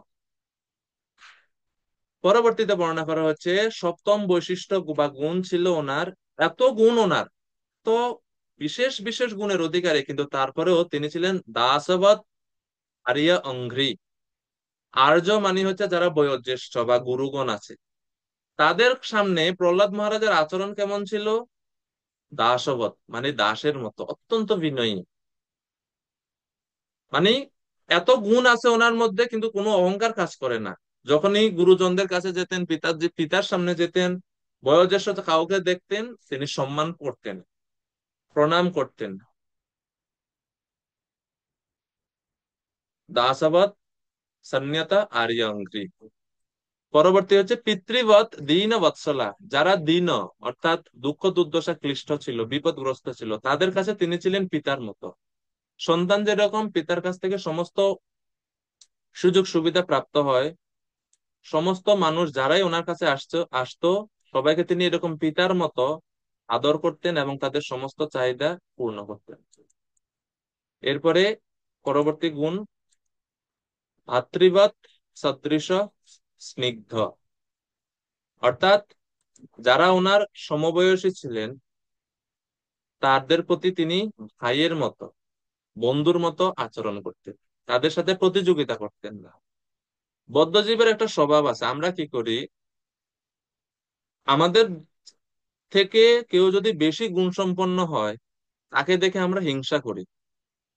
আমাদের সমান গুণসম্পন্ন যদি কেউ হয় তার সাথে আমরা প্রতিযোগিতা করি। আর আমাদের নিচে যখন কেউ থাকে, আমাদের আমাদের থেকে কম গুণ সম্পন্ন, তাকে আমরা কি করি? অত্যাচার করি তার উপরে বা তাকে হেয় করি। এটা হচ্ছে আমাদের স্বভাব। কিন্তু প্রহ্লাদ মহারাজ হচ্ছেন এর বিপরীত। ভাগবতমে বলছে আমাদের আচরণ এমন হওয়া উচিত না। বৈষ্ণবীয় সদাচার মানে কেমন হবে? শ্রীমদ্ ভাগবতম শিক্ষা দিচ্ছে। গুণম অধিকাত মুদম লিপ্সেত অনুক্রোশম গুণাধমাত মৈত্রী সমানতন্বিচ্ছেত নতাপৈ অভিভূয়তে। গুণম অধিকার, আমাদের উচিত কেমন আচরণ হওয়া উচিত? গুণম অধিকার মুদম লিপ্সেত। আমাদের থেকে অধিক গুণ সম্পন্ন যদি কারোর সাথে আমাদের দেখা হয়, সাক্ষাৎ হয়, সঙ্গ পাওয়ার সুযোগ হয়, তাহলে তাকে দেখে আমরা আনন্দিত হব, হিংসা করব না। আমাদের থেকে অধিক গুণ সম্পন্ন কেউ আসলে তাকে দেখে আমরা আনন্দ লাভ করব এবং তার থেকে শিক্ষা গ্রহণের চেষ্টা করব। গুণম অধিকাম মুদম লিপ্সেত অনুক্রোশম গুণাধমাত। আমাদের থেকে যখন কেউ কম গুণ সম্পন্ন, তা- তাকে আমরা দয়া করব এবং তাকে শিখাবো যাতে সে আরো বেশি গুণের দ্বারা গুণান্বিত হতে পারে। আর মৈত্রী সমানাত, যারা আমাদের সমান গুণ সম্পন্ন তাদের সাথে আমরা প্রতিযোগিতা না করে তাদের সাথে আমাদের মৈত্রী সুলভ আচরণ করা উচিত। ভাগবতম এটাকে শিক্ষা দিচ্ছে, এটা হচ্ছে সদাচার। বেশি গুণ, তাকে সম্মান করবে, আনন্দিত হব তাকে দেখে, হিংসা করব না। যে যে আমার সমান আছে তার সাথে প্রতিযোগিতা করব না, মৈত্রী বা বন্ধুত্ব স্থাপন করব। যে আমার নিচের স্তরে আছে, কম গুণ সম্পন্ন আছে, তাকে দেখে আমরা দয়া করব, হেয় করব না, অবহেলা করব না, তাকে শিখানোর চেষ্টা করব। প্রহ্লাদ মহারাজ ছিলেন এরকম, এই জন্য বলা হচ্ছে ভাতৃবৎ সদৃশ স্নিগ্ধ। গুরুষু ঈশ্বর ভাবনা। এবং যারা ওনার গুরুজন রয়েছেন তাদেরকে তিনি ভগবানের মতন সম্মান করতেন। গুরুজন বলতে তিনি যার দীক্ষা গুরু, শিক্ষাগুরু যারা ছিলেন তাদেরকে তিনি ভগবানের মতো সম্মান করতেন। এবং শাস্ত্রে বর্ণনা করা হচ্ছে যে শ্বেতার উপনিষদে বর্ণনা করা হচ্ছে যে গুরুদেবকে ভগবানের মতো পূজা করার ফলে শিষ্যর হৃদয়ে সমস্ত বৈদিক জ্ঞানের তাৎপর্য প্রকাশিত হয়। ইয়াস্যা দেবী পরা ভক্তি, যথা দেবী তথা গুরু, তস্যতে কথিতা হি অর্থা প্রকাশন্তে মহাত্মা। প্রহ্লাদ মহারাজ গুরুজনদেরকে, ওনার গুরুদেবকে ঈশ্বরের মতো, ভগবানের মতোই সম্মান করতেন। গুরুকে ভগবান বলে মনে করতেন না, কিন্তু ভগবানের মতো সম্মান করতেন। এবং সর্বশেষ, প্রহ্লাদ মহারাজের কিসের কমতি ছিল? তার পিতা বিখ্যাত হিরণ্যকশিপু, টাকা পয়সারও কোনো অভাব নাই, স্বর্গে ওনাদের, স্বর্গ হচ্ছে ওনাদের কি বলে, স্বর্গে ওনার, স্বর্গরাজ্য পর্যন্ত ওনাদের দখলে। হ্যাঁ, শক্তিরও কোনো অভাব নাই, ফলোয়ারের কোনো অভাব নাই, ওনার আদেশে সবাই কাজ করবে, এরকম এত বিশাল অবস্থা সম্পন্ন প্রহ্লাদ, এত কিছু ওনার মধ্যে রয়েছে, কিন্তু কোনো কিছুর দ্বারা তিনি অহংকারী না। তো সর্বশেষ গুণ হচ্ছে ওনার এটা, যেটা ভগবানের আরো বেশি প্রীত হয়েছিলেন যে গুণ দেখে, সেটা হচ্ছে বিদ্যা অর্থ রূপ জন্মাঢ্য মান স্তম্ভ বিবর্জিত। ওনার বিদ্যা আছে, অনেক জ্ঞানী, অর্থ আছে, রূপ অত্যন্ত সুন্দর, জন্মটা অনেক বড় ফ্যামিলিতে, মানে দৈত্যরাজের বংশ ওনার জন্ম, কিন্তু তারপরও এই চারটা জিনিস ওনার মধ্যে অনেক প্রচুর মাত্রায় থাকা সত্ত্বেও তিনি মান স্তম্ভ বিবর্জিত, ওনার মান অহংকার ছিল না, অহংকার বিবর্জিত ছিলেন, তিনি নিরহংকারী ছিলেন। এই চারটা জিনিস স্বাভাবিকভাবে আমাদেরকে অহংকারী করে তোলে। সামান্য একটু টাকা পয়সা হলে কত অহংকার চলে আসে, কিন্তু প্রহ্লাদ মহারাজের কোনো কিছুই নেই। এভাবে এই সমস্ত দিব্য গুণের অধিকারী হওয়ার কারণে ভগবান নৃসিংহদেব, ভগবান শ্রীহরি ওনার প্রতি অত্যন্ত প্রসন্ন হয়ে ওনার সামনে নিজেকে ভগবান প্রকট করেন, এবং প্রহ্লাদ মহারাজকে ভগবান নৃসিংহদেব রক্ষা করেন। তো এই হচ্ছে ভগবান নৃসিংহদেব এবং প্রহ্লাদ মহারাজের সংক্ষিপ্ত কাহিনী। তো আগামী কালকে এই নৃসিংহ চতুর্দশী ব্রত আমরা প্রার্থনা করব ভগবান নৃসিংহদেবের কাছে, আমরা যাতে প্রহ্লাদ মহারাজের এই যে যে সমস্ত দিব্য গুণাবলী আমরা শ্রবণ করলাম, সেই সমস্ত গুণাবলী যাতে আমরাও এই জীবনে লাভ করে আমরা ভগবানের শুদ্ধ ভক্ত হতে পারি, প্রহ্লাদ মহারাজের মতো যাতে আমরা প্রহ্লাদ মহারাজের অনুসারী হয়ে ওনার পদাঙ্ক অনুসরণ করে আমরা যাতে ভক্তিযোগ পালন করতে পারি, সেই প্রার্থনা আমাদের প্রহ্লাদ ভগবানের কাছে করা উচিত। এবং বৈদিক শাস্ত্রে, বিশেষ করে বৃহন নরসিংহ পুরাণে এই নৃসিংহ চতুর্দশী ব্রত পালনের মাহাত্ম্য বর্ণনা করা আছে। সেখানে বৃহৎ নরসিংহ পুরাণে বর্ণনা করা আছে যে নৃসিংহ ব্রত, নৃসিংহ চতুর্দশী ব্রত কিভাবে আমাদের পালন করা উচিত। বলা হচ্ছে, বর্ষে বর্ষে তু কর্তব্যম মম সন্তুষ্টি কারণম মহাগুহ্যমিদম শ্রেষ্ঠম মানবৈ অববিরুভি। বর্ণনা করা হচ্ছে যে বর্ষে বর্ষে তু কর্তব্যম, প্রতি বছর মম সন্তুষ্টি কারণম, আমার সন্তুষ্টির জন্য, অর্থাৎ ভগবান নৃসিংহদেবের সন্তুষ্টি বিধানের জন্য প্রতি বছরই এই নৃসিংহ চতুর্দশী ব্রত পালন করা উচিত। এবং জন্ম মৃত্যুময় সংসার ভয়ে ভীত মানুষ এই পরম গোপনীয় ও শ্রেষ্ঠ ব্রত পালন করার ফলে তারা সমস্ত জন্ম মৃত্যুর বন্ধন থেকে মুক্ত হয়ে ভগবানকে লাভ করতে পারে। এজন্য বৈশাখ মাসের শুক্লা চতুর্দশীতে শ্রী নৃসিংহদেবের যে আবির্ভাব তিথি, সেই তিথিতে আমাদের ব্রত অবশ্যই অবশ্যই এই ব্রত পালন করা উচিত। এটা অত্যন্ত ভগবানের সন্তুষ্টি বিধান করে থাকে। এবং আহ, আরো বর্ণনা করা হচ্ছে, ভগবান নৃসিংহদেব প্রহ্লাদ মহারাজকে বলছেন যে কারা এরকম এই ব্রত করে না, ইয়া ইদম মত ব্রতাগন্তু প্রভিদস্যন্তি মানবাঃ ন তেষাং পুনরাবৃত্তি কল্পকোটি শতৈরপি। বলছে যেসব মানুষ আমার এই ব্রত পালন করবে, অর্থাৎ এই নৃসিংহ চতুর্দশীর ব্রত পালন করবে যারা, শত কোটি কল্পেও তাদের আর কখনো দুঃখ এবং ক্লেশপূর্ণ এই জগতে পুনর্জন্ম লাভ করতে হবে না। শত কোটি কল্প মানে বুঝেন, এক কল্প মানে হচ্ছে 432 কোটি বছর। এক কল্প সমান আমাদের এই জগতে 432 কোটি বছর, শত কোটি কল্প, অর্থাৎ আমরা ভগবানের ধাম লাভ করতে পারি, এই জগতে আর আমাদের পুনর্জন্ম হবে না। তো এইভাবে আহ নৃসিংহদেবের এই চতুর্দশী ব্রত পালনের মাহাত্ম্য বিভিন্ন শাস্ত্রে, পদ্মপুরাণ, বৃহন্নারদীয় পুরাণে বর্ণনা করা হচ্ছে। এবং বলা হচ্ছে যে এই ব্রতের সুফল কি, প্রহ্লাদ মহারাজ ভগবান নৃসিংহদেবকে জিজ্ঞেস করছেন যে হে ভগবান, আমি কিভাবে আপনার ভক্ত হলাম, কিভাবে আমার আপনার প্রতি আসক্তি জন্ম নিল, আমি জানতে ইচ্ছা করি। তখন ভগবান নৃসিংহদেব প্রহ্লাদের পূর্ব জীবনের কথা বলছেন যে প্রহ্লাদ, পূর্ব জীবনে তুমি ছিলেন বসুদেব নামে একজন ব্রাহ্মণ, কিন্তু ব্রাহ্মণ হলেও ব্রহ্মণীয় গুণাবলী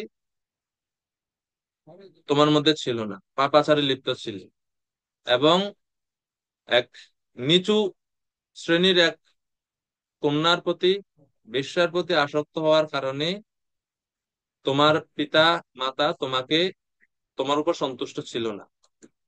তো অজ্ঞাতভাবে পূর্ব জীবনে এই বসুদেব নামধারী সেই ব্রাহ্মণ, সেই যুবক, এই নৃসিংহ চতুর্দশী ব্রতের দিনে অজ্ঞাতভাবে তারা উপবাস করে, এবং এই অজ্ঞাত উপবাসের ফলে পরবর্তী জীবনে তিনি প্রহ্লাদ রূপে, ভক্ত রূপে তিনি জন্মগ্রহণ করেন। এছাড়াও বর্ণনা করা হচ্ছে সৃষ্টি শক্তি লাভের জন্য স্বয়ং ব্রহ্মাজি নৃসিংহ চতুর্দশী ব্রত পালন করেছিলেন। শিব ত্রিপুর নামক অসুরকে নিহত করার জন্য শক্তি লাভের আশায় এই নৃসিংহ চতুর্দশী ব্রত পালন করেছিলেন।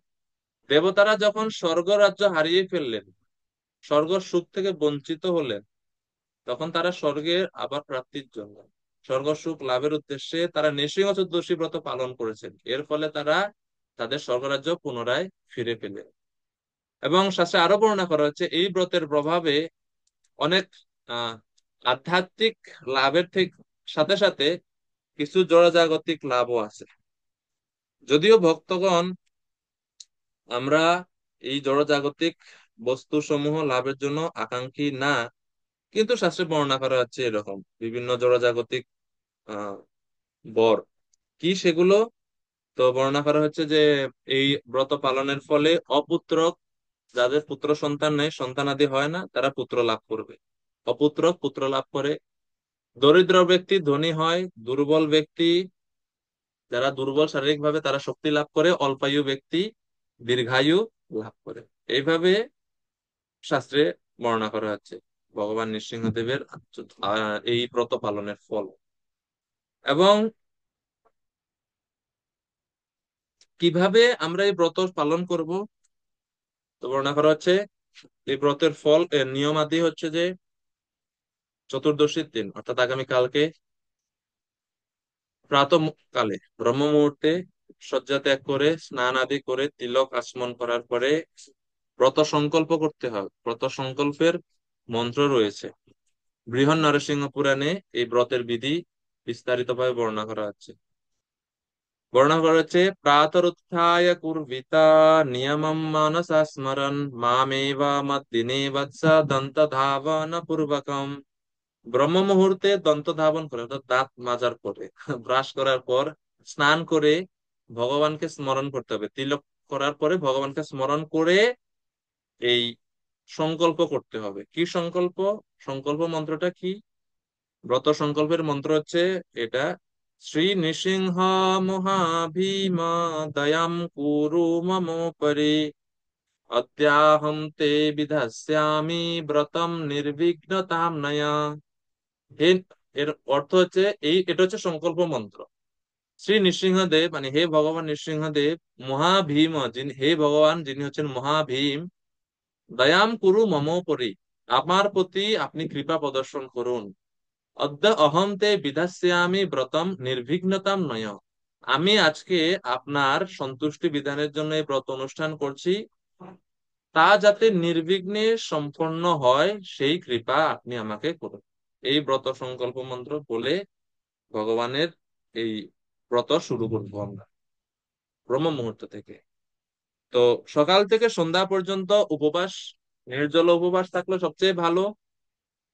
নির্জল উপবাসই করা দরকার। যদি শারীরিক খুবই অক্ষমতা, তাই কোনো অসুবিধা থাকে, সেই ক্ষেত্রে একটু জল খেয়ে উপবাস করা যেতে পারে। সেটা হচ্ছে যারা অক্ষম তাদের জন্য, সবার জন্য না। আর যারা তাও করতে পারেন না, তো ফল গ্রহণ করা যেতে পারে। এটা কিন্তু ব্রত ভঙ্গ করা উচিত না, না খেতে পারলেও ব্রত ভঙ্গ করা উচিত না। আর এইভাবে আর সারাদিন কিভাবে আমরা সময় কাটাবো? উপবাসের দিন খুব সহজে যায় না, মনে হয় যে দিন খুব লম্বা হয়ে গেছে। টাইম বাদ দেখি আমরা 12টা থেকে একটা হতে হতে মনে হয় যে বহু যুগ পার হয়ে যাচ্ছে, তারপর একটা বাজে না। যুগায়িতম নিমেষেন হয় ভগবানের বিরহে, আর উপবাস থাকলে আমাদের নিমেষ যুগে পরিণত হয়। এরকম আমাদের কাছে মনে হয়। তো বর্ণনা করা হচ্ছে যে এই ব্রত উপবাস রেখে অবশ্যই আমরা সারাদিন ভগবান নৃসিংহদেবের আরাধনা এবং ভগবান নৃসিংহদেবের ব্রত পালনের দিনে ভগবানের নৃসিংহদেবের স্তুতি মহিমা ইত্যাদি শ্রবণ কীর্তন করা উচিত। বিশেষ করে যারা গৃহে আছেন, ভগবানের 108টা নাম, অষ্টোত্তর শত নাম আছে। সে অষ্টোত্তর শত নাম উচ্চারণ করে আপনারা ভগবান নৃসিংহদেবের চরণে 108 জোড়া তুলসী নিবেদন করতে পারেন। এটা ভগবানকে অনেক সন্তুষ্টি, ভগবান অনেক সন্তুষ্ট হন এর ফলে। নৃসিংহ স্তুতি বইতে বা শ্রী নৃসিংহ ভক্তবৎসল শ্রী নৃসিংহ বইতে এই এই 108টা নাম দেওয়া আছে। আপনারা চাইলে সেখান থেকে এটা পড়ে ভগবানের নৃসিংহদেবের চরণে 108টা তুলসী নিবেদন করবেন। নৃসিংহ কবচ মন্ত্র আছে, সেই কবচ মন্ত্র আপনারা পাঠ করতে পারেন ভগবানের সন্তুষ্টি বিধানের জন্য। এবং প্রথম দিকে আমরা যেরকম বললাম যে ভাগবতমের থেকে এই পুরো অংশটা, ভাগবতম সপ্তম স্কন্ধ দ্বিতীয় থেকে শুরু করে দশম অধ্যায় পর্যন্ত এই পুরো অংশ আপনারা পাঠ করতে পারেন বা শ্রবণ করতে পারেন বা পড়ে কাউকে শোনাতে পারেন।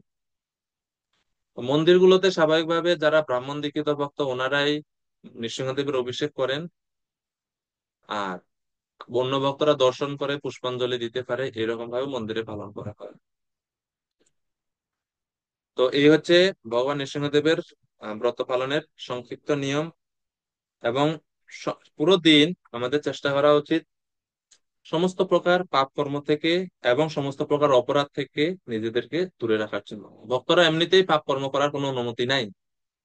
চারটা বিধিনিষেধ যেটা আছে, আমিষাহার, নেশা, আমিষাহার ত্যাগ, সমস্ত প্রকার নেশা ত্যাগ, অবৈধ সঙ্গ এবং দ্রব্য এই সমস্ত গুলো ত্যাগ করে চলি আমরা। এমনিতে তো নাই। আমাদের জন্য হচ্ছে সচেষ্ট থাকতে হবে, সতর্ক থাকতে হবে, যাতে আমরা কারো চরণে অপরাধ না করে বসি। এবং চেষ্টা করা উচিত যদি মন্দিরে আসা সম্ভব হয়, আমরা অনেক সুন্দর করে সাজানো হচ্ছে, ভক্তরা সাজাচ্ছেন মন্দির ভগবানের আবির্ভাব তিথি উপলক্ষে। আপনারা এসে ভগবানের অভিষেক দর্শন করতে পারেন। অভিষেক করানোর ফলে যেই ফল ভক্তি ভরে আমরা যদি ভগবানকে অভিষেক করানো হচ্ছে সেটা দর্শন করি, একই ফল লাভ করা যায়। বুঝা গেল? তো এইভাবে আমরা এই আগামী কালকের দিনের জন্য আমাদের নিজেদেরকে প্রস্তুত করতে হবে। ঠিক আছে? তো এইখানে আমরা আমাদের আজকের আলোচনা এই শিব শর্মা ব্রাহ্মণের 5 পুত্র। সেই 5 পুত্রের নাম হচ্ছে যজ্ঞ শর্মা, বেদ শর্মা, ধর্ম শর্মা, বিষ্ণু শর্মা এবং সোম শর্মা। এই হচ্ছে 5 পুত্র। এর মধ্যে সর্বকনিষ্ঠ যে সোম শর্মা, সে পরবর্তীতে উনি, মানে শাস্ত্রে বর্ণনা করা হচ্ছে পদ্মপুরাণে, উনি পরবর্তীতে প্রহ্লাদ মহারাজ রূপে হিরণ্যকশিপুর গৃহে জন্মগ্রহণ করে। তো একবার এই শিব শর্মা ব্রাহ্মণ তিনি চিন্তা করলেন যে আমার পুত্রগণ বিষ্ণু ভক্তি করছে, ব্রাহ্মণীয় নিয়মগুলি সব ঠিকভাবে পালন করছে, এবং তারা আমার প্রতি অত্যন্ত ভক্তিপরায়ণ। তাদের পিতৃভক্তিটা কতটুকু দৃঢ়, আমি এটা একটা পরীক্ষা করে দেখতে চাই। তো ছেলেদের পিতৃভক্তি পরীক্ষা করে দেখার জন্য শিব শর্মা ছেলেদের এক পরীক্ষা নেওয়া শুরু করলেন।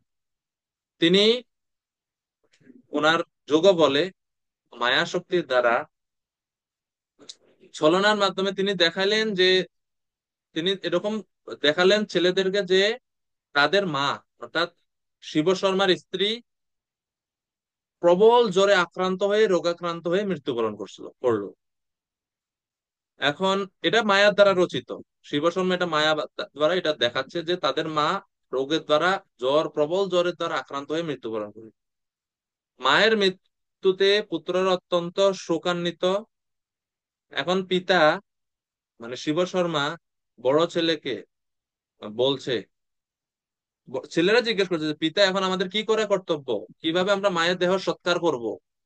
তখন শিব শর্মা তার বড় পুত্রকে যজ্ঞ শর্মাকে বলছে যে তুমি একটা অস্ত্রের দ্বারা তোমার মায়ের শরীর খন্ড খন্ড করে যত্র তত্র ছড়িয়ে দাও। আমাদের কাছে শুনতে খারাপ লাগতে পারে, আরে মৃত ব্যক্তির শরীর খন্ড খন্ড করে ছড়াই ছিটাই দেওয়া এটা কি সৎকার হলো নাকি? কিন্তু শিব শর্মা ইচ্ছা করে এটা বলতেছেন পিতৃভক্তি তাদের দেখার জন্য। যজ্ঞ শর্মা যখনই পিতার আদেশ শুনছে সাথে সাথে কোনো কথা না বলে কোনো প্রশ্ন না করে পিতা বলছে, এই জন্য মায়ের মৃত শরীর খড়গের দ্বারা তলোয়ারের দ্বারা মৃতদেহকে খন্ড খন্ড করে জুড়িতে করে বিভিন্ন জায়গায় ছড়াই ছিটিয়ে দিল। শেষ এসে পিতার কাছে এসে বলছে, পিতা আপনার আদেশ অনু যথাযথভাবে আমি পালন করেছি, এবং আর কোনো কি আদেশ আছে যদি থাকে বলুন, সেটা অত্যন্ত কঠিন হলেও আমি সেটা পালন করব। তখন শিব শর্মা পিতা যখন দেখলো পুত্র এত ওনার প্রতি ভক্তিপরায়ণ, যে অনুচিত কাজ কিন্তু আমি বলেছি বিদায় সে করে ফেললো, পুত্রের প্রতি অত্যন্ত সন্তুষ্ট হলো। বুঝলেন তিনি যে আমার বড় ছেলে অত্যন্ত পিতৃভক্ত, সে পরীক্ষায় পাস। এখন দ্বিতীয় পুত্রের পালা। দ্বিতীয় পুত্র হচ্ছে বেদ শর্মা। বেদ শর্মাকে ডাকলেন, ডেকে বলছেন যে হে আমার প্রিয় পুত্র, তোমার মা তো মারা গেল, কিন্তু আমার হৃদয়ে কাম বাসনা এখনো রয়ে গেছে।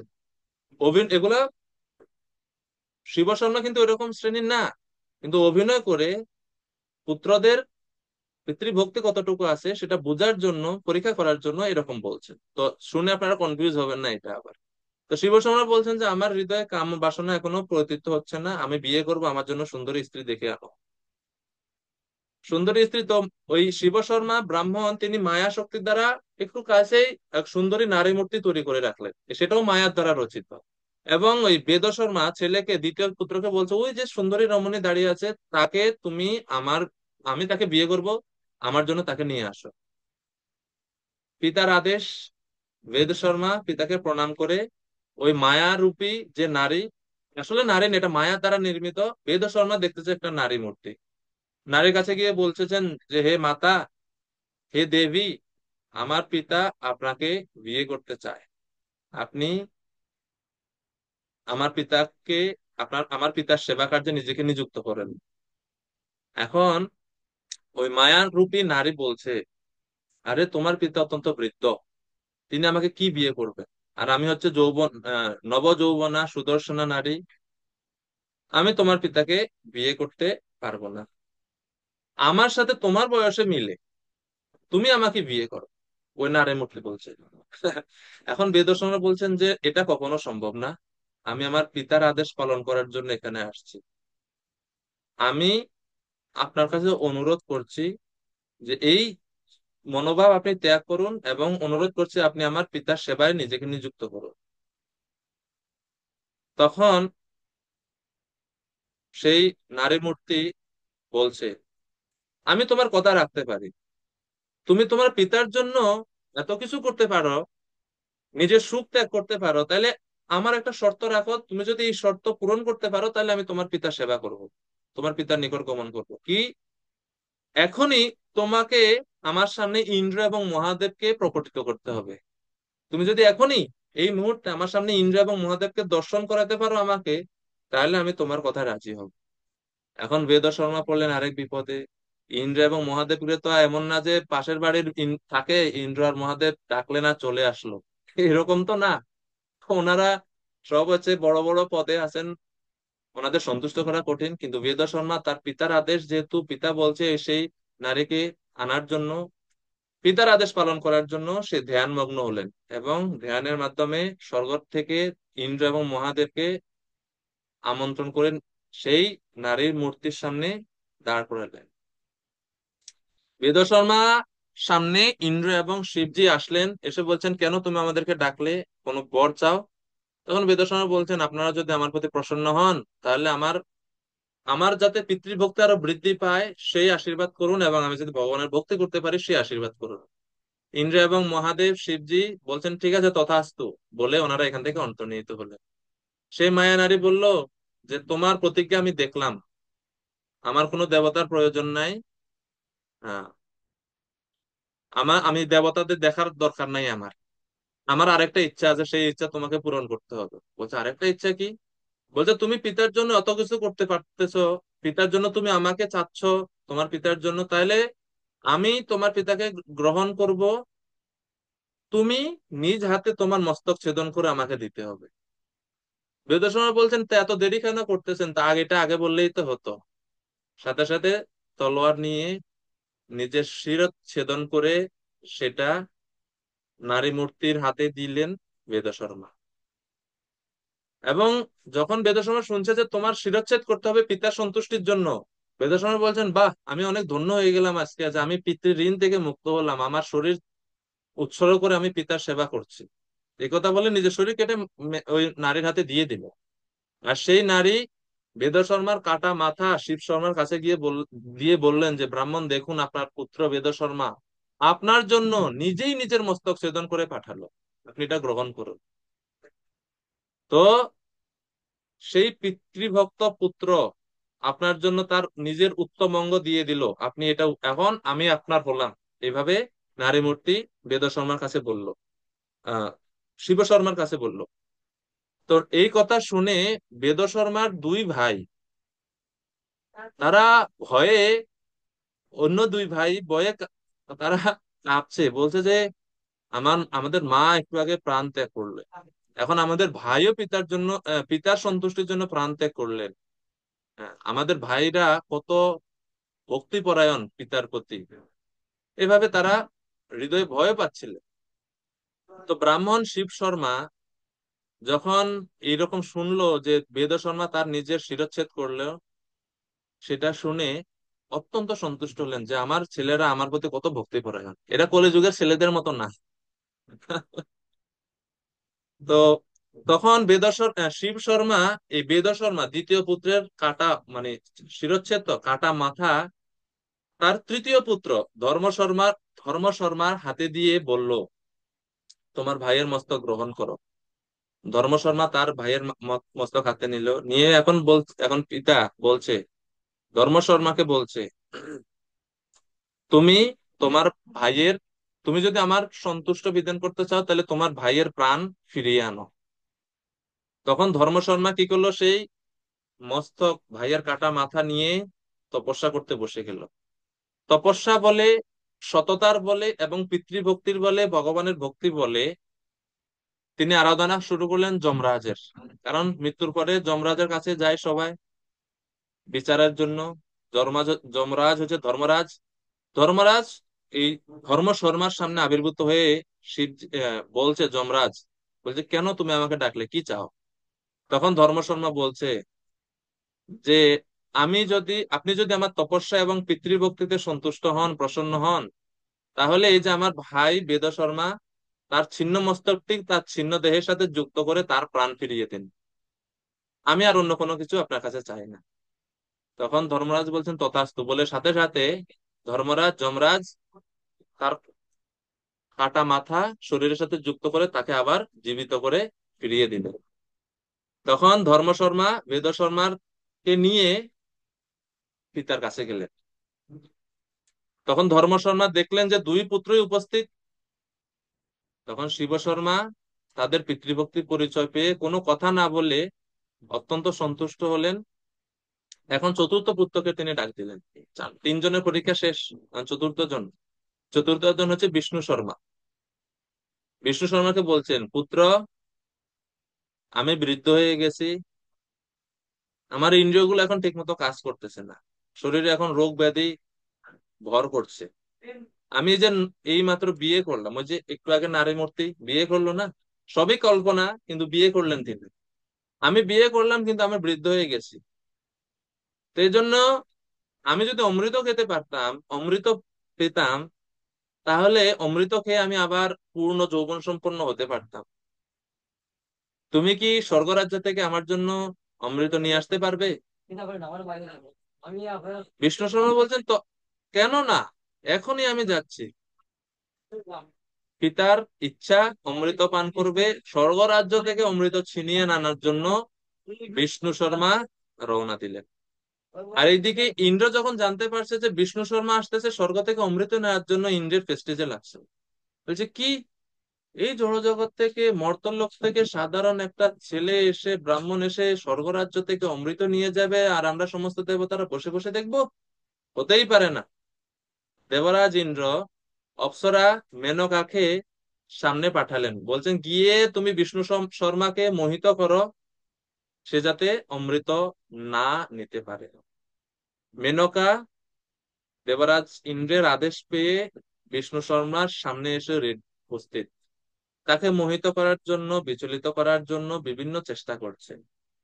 বিষ্ণু শর্মা মেনকাকে দেখে প্রণাম করে বলছেন, আমি আপনার বৈশিষ্ট্য, স্বভাব চরিত্র সব জানি, দেবরাজেরও স্বভাব চরিত্র সব জানি। আপনার এই ছল চাতুরি কোনো কিছু কাজ করবে না। যদি রক্ষা পেতে চান তাহলে সামনে থেকে হাঁটেন।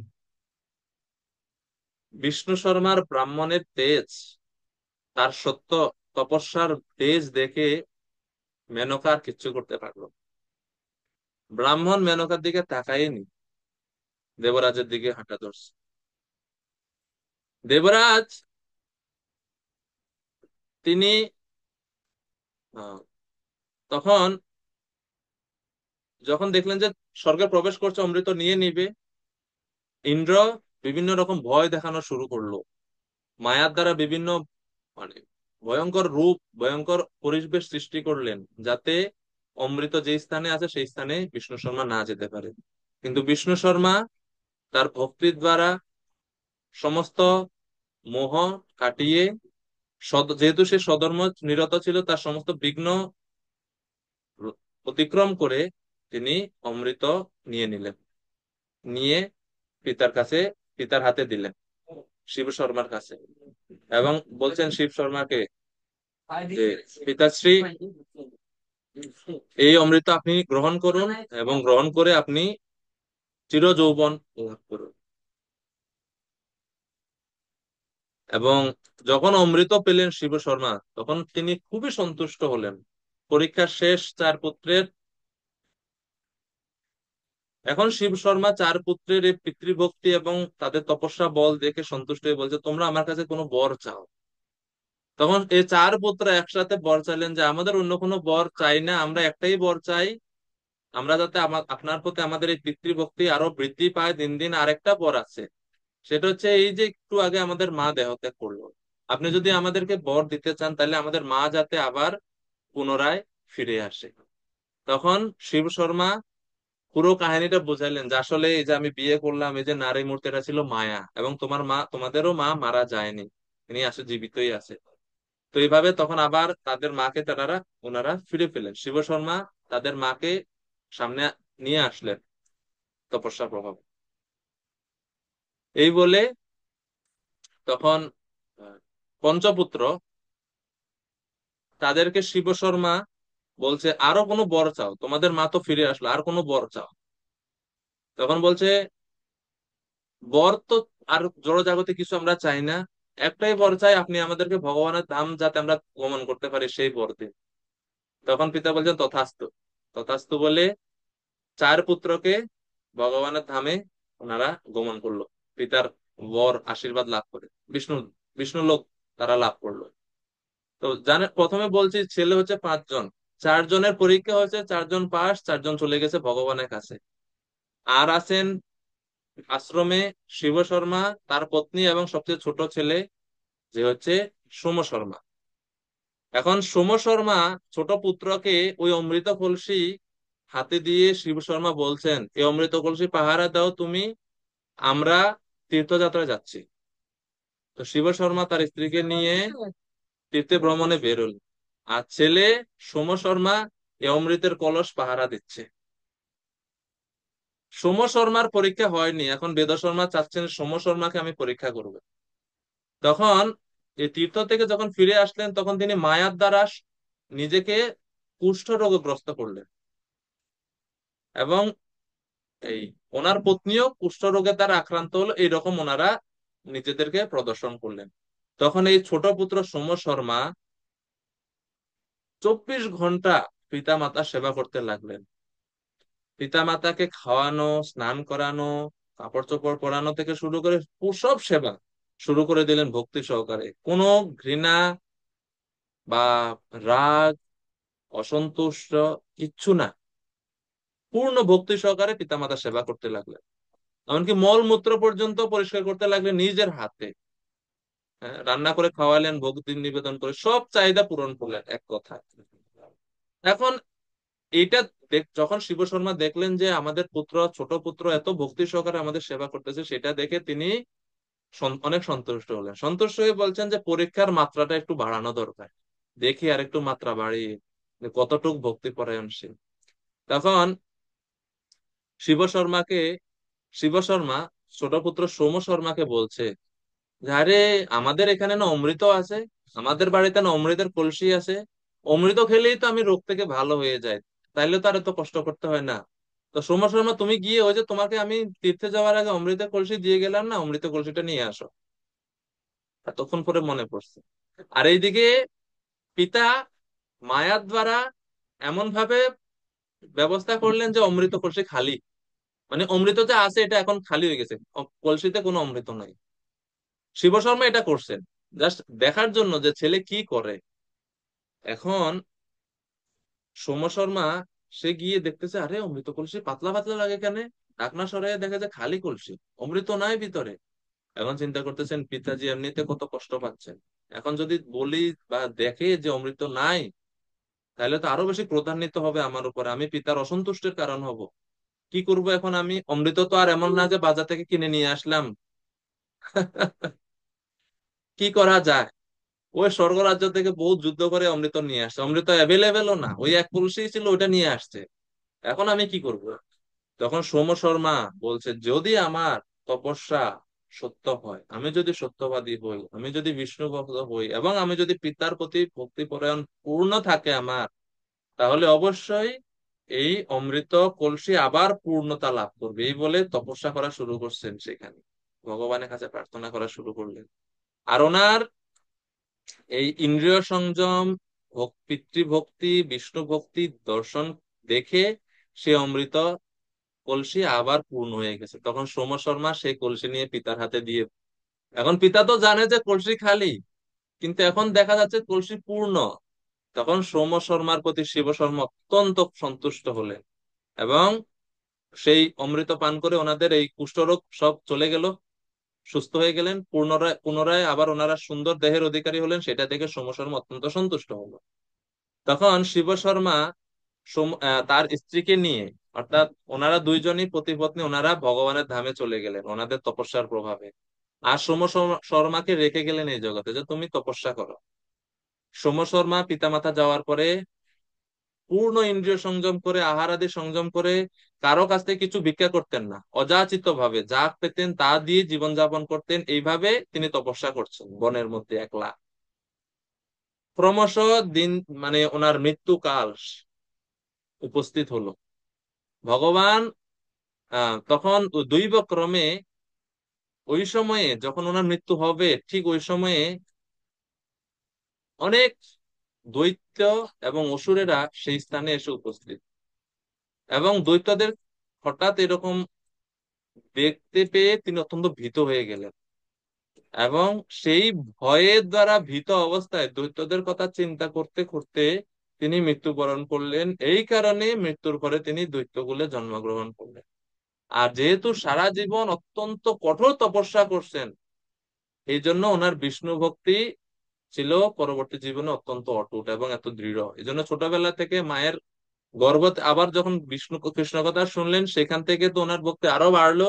এভাবে ছোটবেলা থেকেই উনি ভগবানের শুদ্ধ ভক্ত হয়ে ভগবানের আরাধনা করতে শুরু করলেন। এই হচ্ছে প্রহ্লাদ মহারাজের পূর্ব জীবনের সংক্ষিপ্ত বর্ণনা। এই জন্য পদ্মপুরাণে ভূমিখণ্ডে বর্ণনা করেছে, দৈত্য ভয়ে না সংযুক্ত সহি মৃত্যু বশমগত।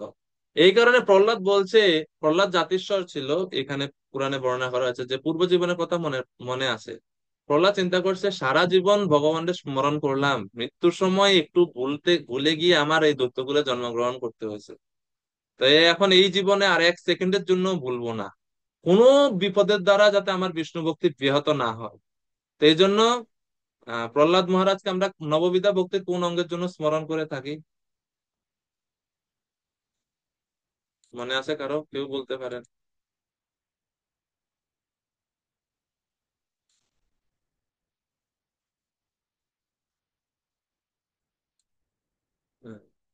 শিবাশু বলেন। বিষ্ণু স্মরণ। বিষ্ণু স্মরণ। কেন স্মরণটা তার এত বেশি গুরুত্ব, এত তীব্র ছিল? ওই যে পূর্ব জীবনের কারণে। একটা শিক্ষা লাভ করছে না পূর্বে জীবনে, যে ওই কারণে স্মরণ তার ছিল অপ্রতিহত। শাস্ত্রে বর্ণনা করা হচ্ছে যে একটা হচ্ছে তৈলাধার আর একটা হচ্ছে জলাধার। জল যখন ঢালা হয়, জলের প্রবাহটা মানে নিরবিচ্ছিন্ন না, জল কেটে কেটে যায়। কিন্তু যখন তেল বা মধু যখন ঢালা হয় বোতল থেকে, কত সুন্দর ভাবে পড়ে, দেখছেন? তো এরকম নিরবিচ্ছিন্ন ছিল ভগবান প্রহ্লাদের বিষ্ণু ভক্তি বা বিষ্ণু স্মরণ। তো এই হচ্ছে আহ পূর্ব জীবনের সংক্ষিপ্ত কাহিনী, পদ্ম পুরাণে এভাবে বর্ণনা করা আছে।